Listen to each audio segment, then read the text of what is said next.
잘 지내셨습니까? 네. 2주 만에 아니에요. 기참 방송이었습니다. 반갑죠? 네. 우리 옆에 있는 분들도 반가울 거라 생각이 듭니다. 옆에 있는 분이 잘 모르는 분이더라도 꼭 축복해 주셨으면 좋겠습니다. 당신은 위대하십니다. 위대하십니다.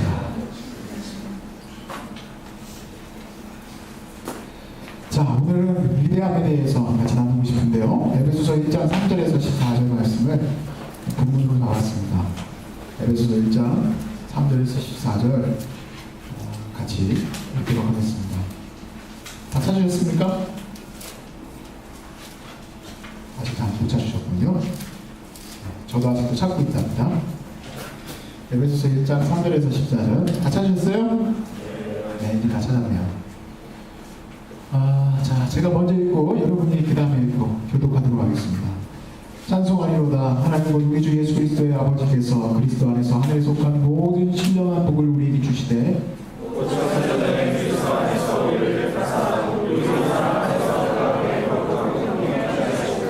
그 기쁘신 뜻대로 우리를 예정하사 예수 그리스도로 말미암아 자기 아들들이 되게 하셨으니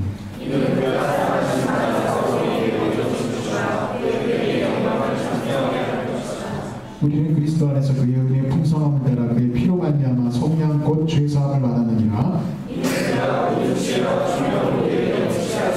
그 뜻의 비밀을 우리에게 알리신 것이요 그의 기뻐하심을 따라 그리스도 안에서 때가 찬 경륜을 위하여 예정하신 것이니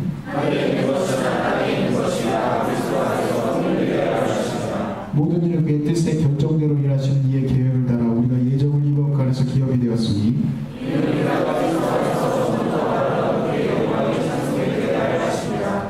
그 안에서 너희도 진리의 말씀 곧 너희의 구원의 복음을 듣고 그 안에서 또한 믿어 약속의 성령으로 인치심을 받았으니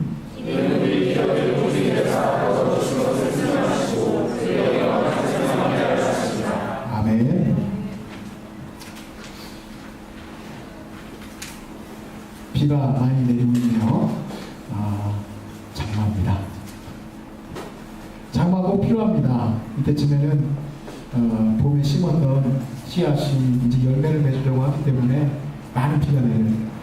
그래서 그 비를 통해서 공급함을 받고 성장이 됩니다. 이와 같이 여러분도 열매를 맺으려면 하나님의 많은 은혜와 또 하나님의 많은 축복과 능력이 여러분 안에 나타나야 될 줄 믿습니다.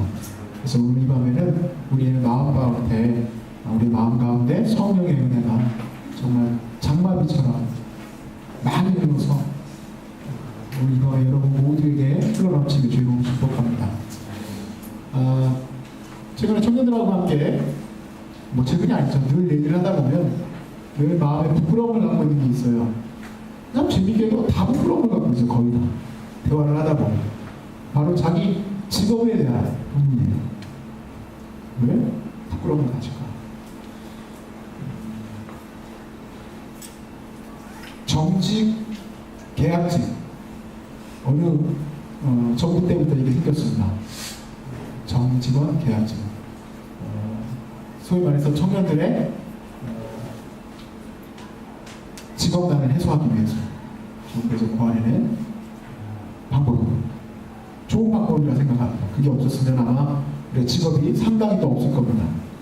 그런데 정직원, 계약직원을 만들었는데 문제는 뭐냐면 그것이 계급처럼 느껴지고 앞으로 내 미래에 대해서 나는 불명확한 사람이 된 것 같이 들릴지도 모르겠습니다.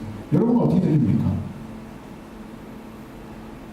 정직, 계약직 이렇게 말을 하게 되면 그게 내 나이 또래에서 그 사람이 정직을 가지면 성공한 사람이고 아니면 성공 안 한 사람이다 이렇게 얘기 안 하죠 여러분은? 그건 뭐 그렇게 중요한 얘기가 아닙니다. 말은 그렇게 할지 모르겠지만 내면은 그렇게 안 받아들이죠. 힘듭니다. 그러면 계약직 정직원의 차이는 언제부터 납니까? 솔직히 대학 때부터 납니까? 대학 때부터? 대학교가 어디를 가느냐에 따라서 누구는 정직원으로 갈 가망성이 더 크고 누구는 계약직으로 남을 가망성이 더 크다. 아니다. 그렇지 않습니다. 어찌됐든 하나님께서는 우리를 인도해 줄 겁니다. 그렇게 말로 고백할 수는 있지만 마음으로는 그렇게 받아들이지 못합니다. 많은 분들이 세상에서는요, 어떤 좋은 학력과 또 직장 그런 것들을 갖는 것이 성공이다라고 얘기를 하죠. 우리도 성공이라고 말합니다. 성공했네. 성공하셨네요. 얘기를 하겠죠. 근데 하나님 나라에서의 성공의 출발점은 좋은 대학으로부터 시작하지 않습니다. 하나님 나라의 성공의 출발점을 여러분이 오늘 이 시간 같이 나누려고. 하나님 나라의 성공. 우리가 좋음이라는 말은 평균 그 정도로 말하겠죠. 근데 그것을 뛰어넘는 위대함으로 나아가는 그 길을 누구에게만 허락되느냐? 바로 여러분에게 허락됐습니다. 아멘이십니까? 그냥 억지로 제가 말씀드리려고 하는 것은 아닙니다. 이것이 오늘 말씀에 기록이 되어 있고, 이 놀라운 신비가 2000년 전에 사도 바울의 마음속에 깨달아졌고, 이 놀라운 신비가 오고 오는 모든 그리스도인들, 남녀노소 모두에게, 깨달아진 자들에게 이 세상을 변화시키는 놀라운 그 능력이 그 안에서 작동했습니다. 여러분의 잠재되어 있는 그 하나님의 위대한 능력이 오늘 이 시간 회복되어야 될 줄로 믿습니다. 반드시 회복되어야 됩니다. 그 시작은 어딘가? 따라합시다. 부르심의 목적. 네, 바로 나를 부르신 목적에 대한 깨달음. 왜 나를 부르셨나요? 왜 나를 이 땅 가운데 나를 부르셨는가? 여기에 대해서 깨달을 때, 그때 저와 여러분 안에는 그 위대한 능력이 나타나는 가능성을 가진 자로 세워지게 된 것입니다. 왜? 그거는 여러분의 수준과 아무 상관이 없습니다. 왜 회사에서 좋은 대학교 나오고 좋은 영어 점수를 갖고 있는 사람 뽑는지 아십니까? 그런 잠재력이 있을 거라고 믿고 있기 때문이에요. 맞겠죠? 여러분이라도 그렇게 뽑을 겁니다. 그런데 어떻습니까? 뒤통수 누가 다칩니까? 그분들이 다치십니다. 저는 최소한 여러분이 그리스도인으로서 욕 안 먹고 다녀라, 그런 얘기하고 싶어서 이 자리에 쓴 게 아니에요.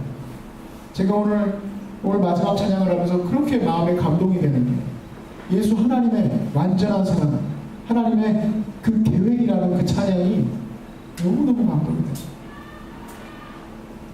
하나님의 그 완전한 계획, 그 완전한 능력. 여러분을 그냥 세상에 살면서 여러분 제발 예수 그리스도의 이름에 먹칠하지나 말고 좋은 그리스도인으로 사십시오만, 오늘의 말씀의 핵심은 위대한 그리스도인으로 사십시오. 그 능력을 바라봅시다. 첫 번째 같이 나눠봤으면 좋겠는 게 3절입니다. 오늘 3절을 보면 찬송으로 시작하죠.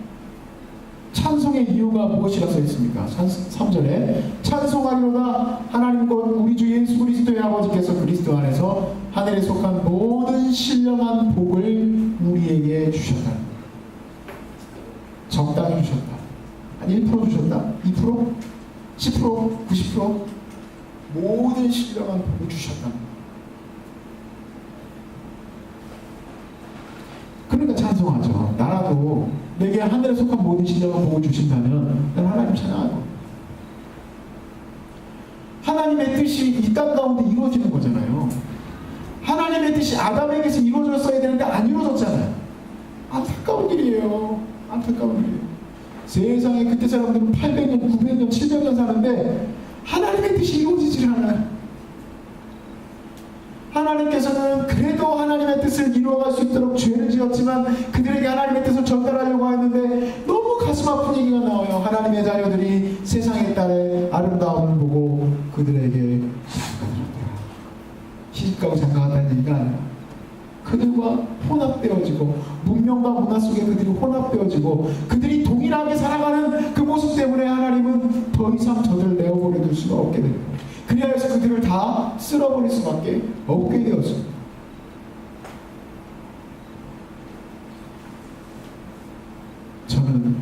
몇 살까지 살지 잘 모르겠습니다. 요즘에 조금 약간 몸이 가끔가다 아프기도 하고, 아까 저기 앉아 있었더니 우리 청년 중에 한 명, 목사님 흰머리 그러더니 하나인지 알고 봤다가 엄청 많으니까 깜짝 놀라고 더 이상 말을 잇지를 못하더라고요. 30 초반밖에 안 된 사람이 벌써부터 그렇게 얘기를 하냐, 그럼 나도 할 말이 없습니다만, 요즘에 자꾸 장마가 지니까 이제 허리도 아프고 머리도 아프고 그래요. 여러분도 얼마 안 남았어. 얼마나 안치는지 잘 모르겠지만 하나님은 단 3년이요. 하나님의 뜻이 여러분 안에서 이루어지게 되면 그 위대한 역사가 이루어지게 됩니다. 아멘이십니까? 하나님의 위대한 신령한 그 축복이 내 안에 있다는데 그게 어떻게 찬송거리가 안 되지? 그런데 문제는 뭐냐면 이 찬송이 안 나고 맥 빠지는 소리 하는 청년들과 몇몇 사람들이 있다는 거예요. 맥 빠지는 소리. 아니, 저는 잘 모르겠어요. 저는 제가 왜 살아가야 되는지 잘 모르겠어요. 지금 당신 뭐라고 그러셨습니까? 당신 그리스도인이에요. 정신 차리세요. 근데 왜 빠지는 소리예요? 무엇이 문제일까? 사실 그 상태는 여러분이 원래 그리스도를 믿기 전의 상태였어요. 예수님을 믿기 전에는 누구나 다 그런 상태였습니다. 저나 여러분 한번 생각해 봅시다. 그 말씀이 에베소서 2장 1절부터 3절에 나와 있어요. 한번 보세요. 그는 허물과 죄로 죽었던 너희를 살리셨다. 왜 우리가 허망한 소리하고 우리가 답답한 소리하고 우리가 괴로운 소리하고 있습니까? 왜냐하면 허물과 죄로 죽어 있었어요. 허물이 뭡니까? 관용으로부터 벗어납니다. 죄는 뭡니까? 하나님의 뜻에서 어긋난 모든 것이 죄입니다. 내가 횡단보도를 건너고 안 건너고가 죄가 아니라 내가 지금 이 순간에 기도하고 있지만 하나님의 뜻 앞에 서 있지 못하면 그게 죄입니다. 내가 목사지만 목사는 뭡니까? 성취가 아니에요? 여러분이 생각하는 것도 그렇고 목사님이라면 저렇게 살아야지. 그런데 그 목사라는 직분에 있기 때문에 내가 거룩한 것이 아니라 내가 하나님의 뜻 안에 서 있지 않으면 난 죄인이에요. 허물과 죄로 죽어있을 때 그랬다는 거예요. 그때 너희는 어떻게 행했다고? 그 가운데서 행하여 허물과 죄 가운데서 행하여 이 세상의 풍조를 따르고 공중권세 잡은 자를 따랐으니 곧 지금 불순종의 아들들 가운데서 역사하는, 지금 이제 여러분의 주변에 있는 예수 안 믿는 사람들, 그 사람들에게서 역사하고 있는 영이란 말이에요. 근데 그 영이 내 안에서도 역사하여서 똑같이 이렇게 살았죠. 어떻게 살았습니까? 전에는 우리도 다 그 가운데서 육체의 욕심을 따라 지내며 육체와 마음에 원하는 것을 하여 다른 이들과 같이 본질상 진노의 자녀였습니다. 하나님의 진노를 받을, 소위 말해서 불쏘시개, 지옥의 불쏘시개로 쓰여질 그런 자일 뿐이었습니다.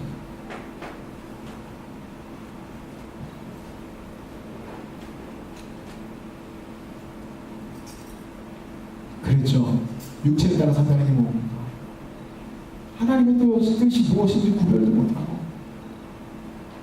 하나님의 뜻에 대하여 갈망하지도 아니하고 허망하여져서 자기 욕심을 따라 그냥 살아가다가 세상에 이리 치고 저리 치고 살아가다 보니 그것이 바로 허망하고 낙담되어서 세상에 있는 우리 친구들이 바라보면서 야, 내 인생은 어디로 가야 하니?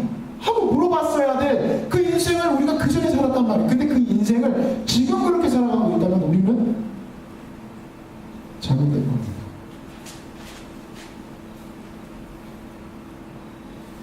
그랬던 우리가 놀라운 일이 벌어졌습니다.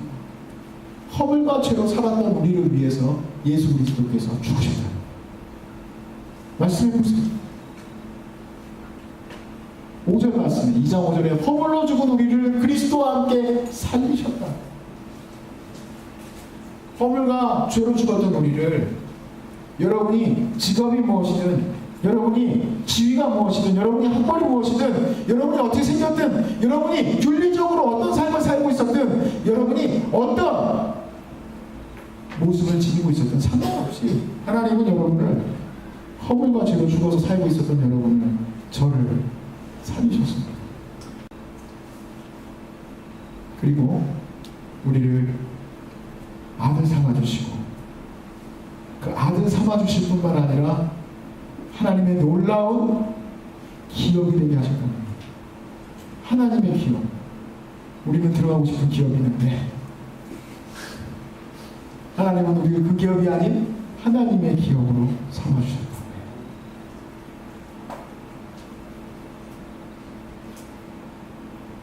우리의 존재에 대해서 나와 있습니다. 우리가 어찌 하나님 앞에 설 수 있겠습니까? 4절 말씀에 1장 4절에 곧 창세전에 그리스도 안에서 우리를 택하사 우리로 사랑 안에서 그 앞에 거룩하고 흠이 없게 하셨다. 와! 내가 거룩하고 흠이 없게 되기 위해서 살아가는 게 아니고요.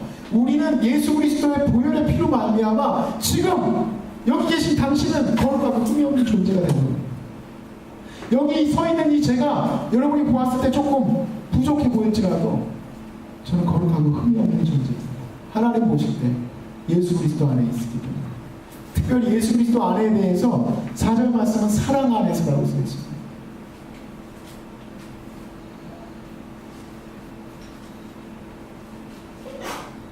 그러니 어찌 사랑이 그 찬송이 나오지 않을 수 있겠습니까?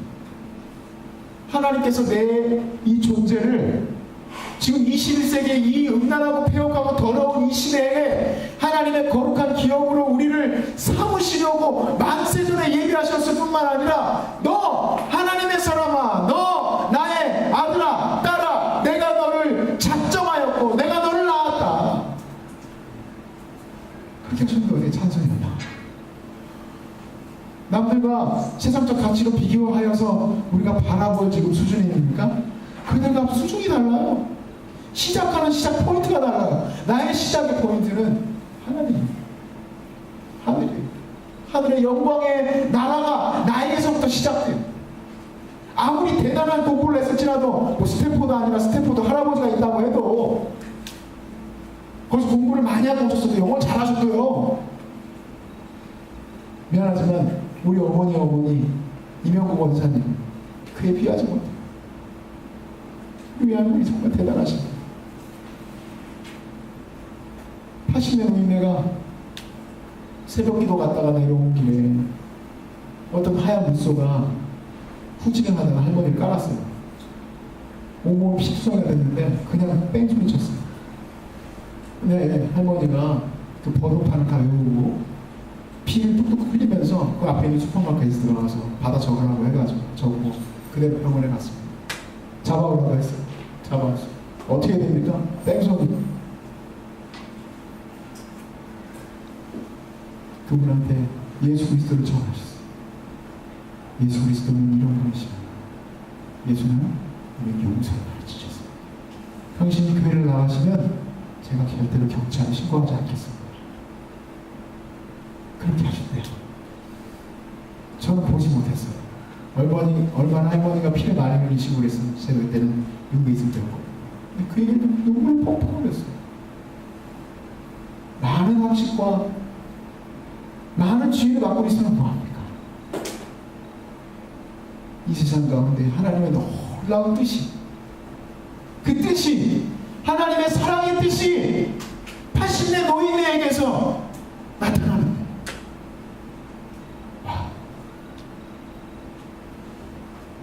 왜 세상 가치와 비교가 되겠습니까? 비교할 수 없어요. 절대 비교할 수 없어요. 두 번째 나누고 싶은 얘기는 우리의 죄를 사하신 목적입니다. 왜 나를 죄를 사해 주셨을까? 우리가 지난 텀에 죄를 사하신 것 가지고 왔습니다. 누가 그래요? 목사님 그래서 어떻게 살기를 원하는 겁니까? 맞아요. 죄를 사하셨어요. 근데 그 죄를 사하신 것을 반드시 내 마음속에 깊이 깨달아야 돼요. 왜? 그것을 깨달아야지만 이제 다음 스텝으로 넘어갈 수 있어요. 그것이 바로 죄를 사하신 목적이에요. 7절과 8절을 한번 보십시오. 같이 읽겠습니다. 시작. 우리는 그리스도 안에서 그의 은혜의 풍성함을 따라 그의 피로 말미암아 속량 곧 죄사함을 받았느니라. 이는 그가 모든 지혜와 총명을 우리에게 넘치게 하셨다. 우리를 죄사해 주셨는데요. 그 비밀, 그 하나님께서 왜 우리를 죄사하게 하셨는가? 그것은 하나님의 놀라운 하늘의 그 지혜와 총명하며 나에게 넘치게 하시게 하시는 거예요. 그 이유는 그 뒤에 나오지만 하늘의 뜻과 땅의 뜻이 그리스도 안에서 통일되게 하는, 하늘의 뜻과 땅의 뜻이 이 땅에서 살아가는 나의 연약한 이 내가 하나님의 그 거룩한 뜻이 내 안에서 이루어지게 하는, 안 이루어졌었어요. 그 어려운 임용고시를 봐도요, 그 하나님의 뜻이 이루어지는 선생님들이 별로 없었어요. 근데 하나님께서 그것을 그리스도인들에게 나타나게 하시려고 하시는 거예요. 물론 요즘에 기독교 욕도 많이 하고 우리들끼리도 기독교인이 이래서 되겠냐 이런 얘기도 많이 합니다. 그런데 그런 말 하지 마십시오. 우리가 정죄받고 그 앞에서 쓰러져 넘어져 있을 때가 아니에요. 우리 본래의 모습을 다 잊어버리게 만드는 것 같아요. 물론 우리 앞에 계신 선배들과 우리에서 정말 대단하신 목사님들 쓰러지기도 하고 죄도 짓고 연약해지기도 했습니다. 그렇지만 괜찮아요. 바울의 고백대로 어찌됐든 전파되는 것은 그리스도인이 하나님을 찬양한다 했기 때문에 그 안에서 그 목사님으로 인하여 몇 명의 청년들이라도 몇 명의 하나님의 백성들이라도 예수 믿었다면 난 다행이다 생각해요. 왜? 이 안에 내가 아니라 여기 안에 하나님의 그 은혜를 깨닫게 된 사람이 있다면 저는 믿습니다. 그 사람을 통하여 하나님의 위대한 역사가 일어날 것이기 때문에 한 명만이라도 있어요.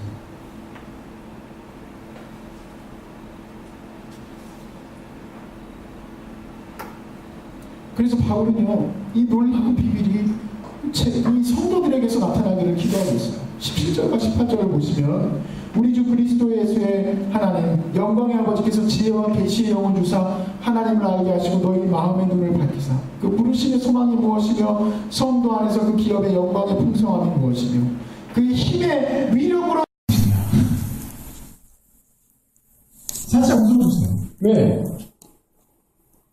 예수님은 이렇게 얘기했습니다. 많이 말로 하고 있는 그것 말고요. 말로 하고 있는 그것 말고 예수님은 너는 나를 떠나서 아무것도 할 수 없다. 맞습니다, 주님. 나는 주님을 떠나서 아무것도 할 수 없습니다. 내가 지금 설교를 못한다는 얘기가 아니라 주님을 떠나서는 나는 하나님의 그 거룩한 뜻을 아무것도 내가 이 가운데 서 있는 이 지금 작은 지점 가운데서 아무것도 할 수가 없습니다, 주님. 주님만의 거하기를 원합니다.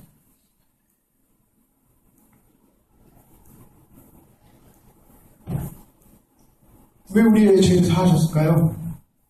하나님께서는 그 위대한 능력을, 그 위대한 영광을 이 세상 가운데 나타나게 하시기 위해서 더럽고 추악한 세상, 이 더럽고 추악한 세상 가운데 그것을 나타내고 싶어 하십니다. 바로 무엇입니까? 하나님의 위대한 뜻입니다. 세 번째, 하나님의 위대한 사명을 알아봅시다. 한 청년이 이런 말을 하다 보면 지금 이 청년 이후의 때는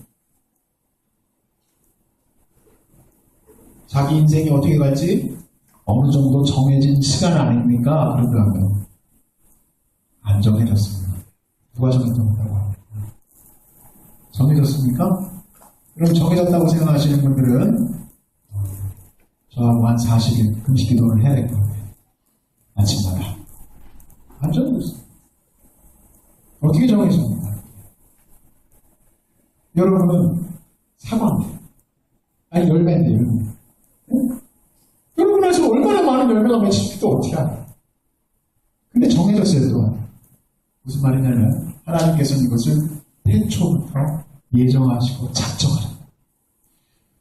와, 나는 지금 너무너무 어려운 시간을 겪고 있습니다. 물론 그 기간만 잘 겪고 그 장맛빛 가운데 잘 겪고 나면 그 안에서 열매가 맺힐 거예요. 인내하시고 함께 한번 나가실 거예요.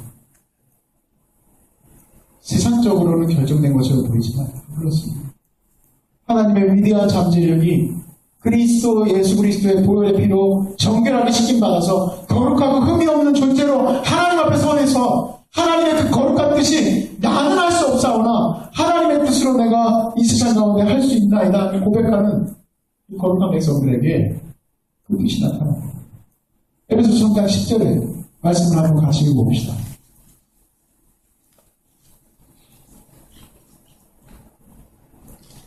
시작. 이는 이제 교회로 말미암아 하늘에 있는 통치자들과 권세들에게 하나님의 각종 지혜를 알게 하려 하십니다. 하나님의 각종 지혜가 여러분 안에 나타납니다. 이게 교회입니다. 지금 여기에 있는 여러분들이 교회이고 제가 그 교회 가운데서 같이 있습니다. 이 교회를 통해서 나타나요.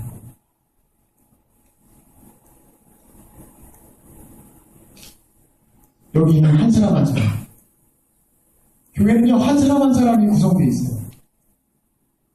그대가 교회이고, 그대가 교회이고, 그대가 교회야. 그대가 교회야. 그 교회 한 사람 한 사람의 직업과 삶과 그동안 살아왔을 인생과 모든 삶이 같이 소유되어져 있는 사람들 안에서 나타나게 됩니다. 어떤 사람은 선생으로서, 어떤 사람은 목사로서, 어떤 사람은 연구가로서, 어떤 사람은 정치인, 사업가로서 무엇을 나타나게 하시려고 하는 거냐? 그것이 해야 될 본래의 목적입니다. 따라합시다. 본래의 목적. 그 본래의 목적을 여러분을 통하여서 나타나게 하려고 하시는 거예요. 어떤 정치적인 사회도 있고 어떤 경제적인 삶도 있고 여러 가지 그 삶 속에서 나타나야 할 하나님의 본래의 뜻이죠. 아담이 처음에 범죄하지 아니하고 아담이 범죄하지 않은 상태에서 이루어졌어야 될 그 하나님의 거룩한 나라가 저와 여러분의 안에서 나타냈어야 할 그 거룩한 일들이 나타나질 거라는 거예요. 그리하여서 세상의 권치자들과 통치자들이 배우러 온다는 거예요. 스타크라는 학자가 초대교회 크리스천들에게 써놓은 책을 보고 제가 놀랍다 그런 생각을 했습니다. 물론 그 로마 시대, 그 그리스 시대에 그 사람들은 너무너무 잔혹하다는 생각을 했어요. 제가 어느 날 밤에 있는데 늦은 밤에 스파르타쿠스라는 그 드라마가 하나 하더라고요. 저 되게 희한하다고 딱 봤는데 너무 잔인한 거야. 어떻게 그렇게 잔인하게 만들어놨을까? 다시는 못 봤어요. 내가 너무 잔인해가지고. 그리고 나서 제가 이 사람의 책을 보면서 이거는 아무것도 아니구나. 이때에는 그냥 그리스 사람들 빼놓고 그리스 사람들 자체도 아니고 그 성인들을 빼놓고는 다 사람도 취급도 아니구나. 이 사람이 그렇게 써놨더라고요. 로마 시대에는요, 영아 살해가 자연히 일어났다고 합니다. 영아 살해와 아동 유기. 그래서 이 아이가 어떤 존재이든 상관없이 아이를 낳고 나서 그 아버지가 키우자 들면 아이를 들면 걔는 살 수 있는 거고요. 죽여. 그러면 그냥 죽는 거예요. 그래서 그냥 그 로마의 성에 그 옆쪽에는 아이를 죽이는 아이의 그 자리가 있었던 겁니다. 그래서 우리가 보게 되는 헤롯 시대에 영아들을 막 죽이지 않습니까? 이런 일들이 자행될 수 있었던 게 우리가 한 명이라도 죽으면 난리가 나겠죠. 이게 자행될 수 있었던 게 그런 문화가 얼마든지 성행이 있었던 거예요. 자유구인이라는 말이 있지 않습니까? 자유구인. 성도 자유롭게 이루어지고 사람 죽이는 것. 물론 우리도 영화를 통해서 그 사람 죽이려고 하는 것에 대한 본능이 있다는 것을 알고 있죠. 쾌감을 느끼죠. 그런데 그거를 직접적으로 보고 있단 말이에요. 그 사람 영상은 발달되어 있지 않았지만 그걸 본단 말이에요. 앞으로 우리가 추구할 게 뭔가요? 실제로 사람을 죽이지 않지만 그거하고 똑같은 느낌이 나는 컴퓨터나 아니면 시뮬레이션을 만들려고 하지 않을까요? 성적으로 그런 것을 만들려고 하지 않을까요? 뭐가 다른가? 우리의 죄성을 말하는 거죠. 그런데 초대교회 크리스천들이요 했던 행동들 때문에 이 로마가 바뀌었다고 이 사람은 주장을 해요. 바로 뭐냐면 크리스천들은 영아들의 생명뿐만 아니라 모든 사람들에 대한 생명에 대해서 존귀하게 여겼죠. 당연하죠. 우리의 생명은 하나님의 형상으로 지원받았는데 그러다 보니 한 300년쯤 지났을 때 한 황제가 나왔을 때 특별히 이름은 테오도시우스입니다. 이 사람이 검투시합을 중지시켰어요. 그 흥행하는 그 로마 시민들이 그 열광하는 그 검투시합을 중지시켰어요.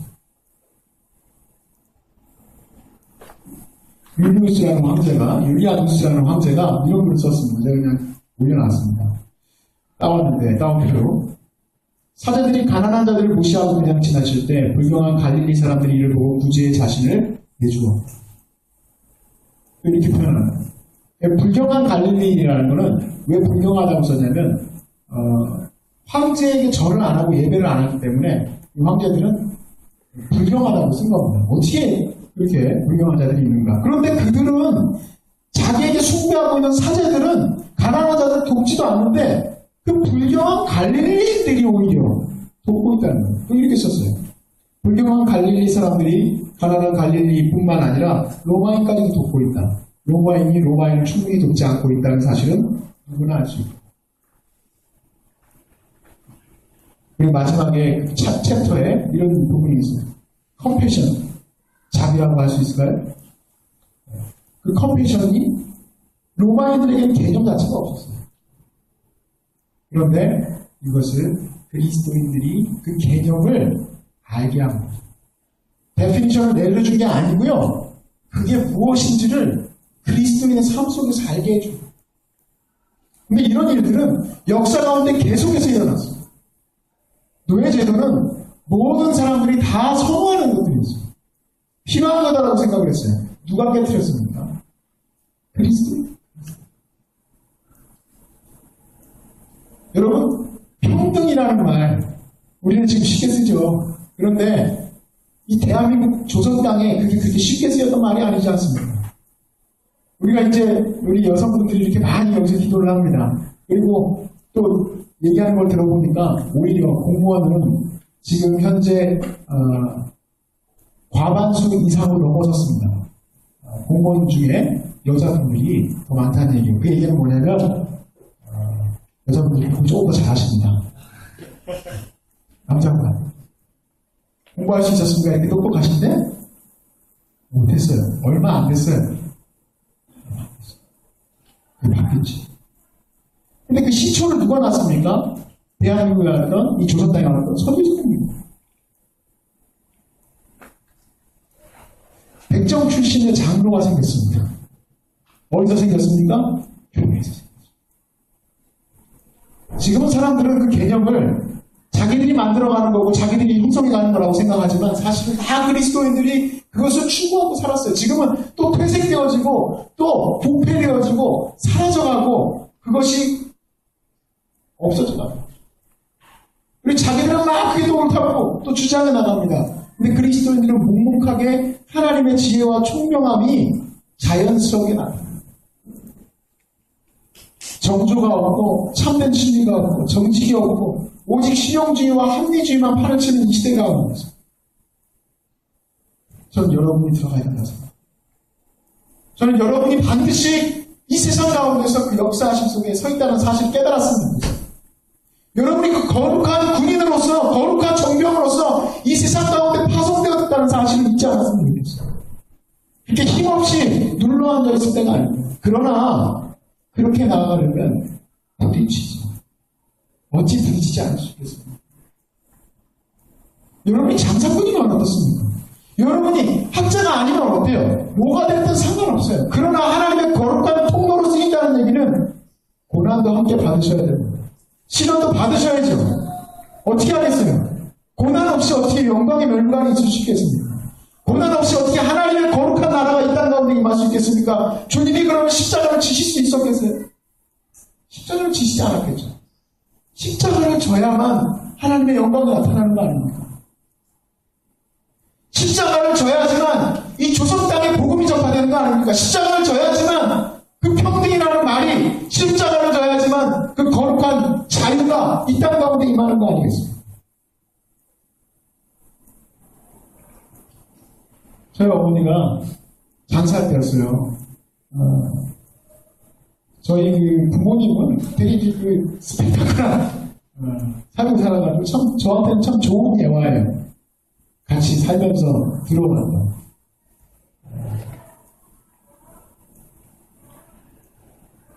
완전 망했습니다. 어음이 굳어나가지고 완전히 망했어요.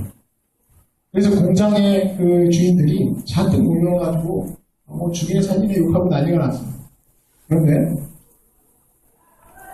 하나님의 뜻은 무엇입니까? 그것을 주시는 거예요. 우리가 인간으로서 생각하는 방법이 아니라 하나님의 방법이에요. 그게 무엇이냐면 새벽에 동일한 시간에 한 3평밖에 안 되는 작은 가게인데요. 그 가게에 앉아서 시작할 때부터 끝날 때까지 물건은 하나도 없어요. 공장에서 물건을 안 대주니까. 그런데 그냥 그 자리에 앉아서 있는 거예요. 왜? 이유는 빚쟁이들이 도망갔다고 생각을 해가지고 힘들어할까봐 그냥 그 자리에 앉아요. 나와가지고 돈 달라고 욕하고 막 멱살 잡고 머리 잡고 그러는데요. 그냥 굳이 잘못했습니다 하고 앉아있는 거예요. 그리고 매일같이 새벽 4시 반이면 가서 문을 열고 저녁 5시면 들어오고 내 한 번은 마음 먹고 하는 공장 주인이 여자분인데 마음 먹고 한마디만 내뱉어봐라. 이쪽 평화시장 쪽 끝에서부터 저도 끝까지 끌고 다니면서 내가 한번 해보겠다 하고 갔는데 한마디도 대답을 안 하는 거예요. 욕을 막 하고 하면서 욕을 한 3시간 4시간 막 해대는데 어머니가 그 얘기를 하신다고요. 아유 우리 주님은 무한 없이 어떻게 그렇게 채찍을 맞으시고 욕을 먹으실 수 있었을까. 은혜를 받고 계셨어요. 근데 이분이 그렇게 얘기를 하는 거예요. 아유 내가 봤을 때 아주머니는 절대 도망가거나 사기칠 사람이 아닌 것 같다. 그래서 그분이 오히려 공장 주인들을 모아가지고요. 이 아주머니한테 물건을 공짜로 대줍시다. 갚을 때까지 무기한 마음껏 갖다 쓰라고. 그래가지고 우리가 그걸 다 갚고 그 가게가 하루 내상 그때 당시에 20년 전인데 이 20년 전인데 내가 나이가 많네요. 20년 전인데 하루에 2천만 원씩 나왔습니다. 물론 잠시지만 그걸 통하여서 교회 건축헌금 교회에 우리 아버님이 그때 신학하게 돼가지고 개척하게 됐는데 그때 그렇게 사용됐었어요. 사람의 방법도 됩니다. 하나님의 뜻이 무엇인지 모르는 이 세상 가운데 자기만 잘한다고 살아가는 세상 가운데 여러분은 소금과 빛입니다. 여러분 오늘 이 시간에 하나님께서 큰 부담 주셨으면 좋겠어요. 하나님 내게 허락하신 이 시련과 하나님 내게 허락하신 이 담대한 싸움 속에 들어갈 수 있게 해주세요. 아멘이십니까? 아멘. 믿음으로 나가주세요. 주님 믿습니다. 찬양합시다.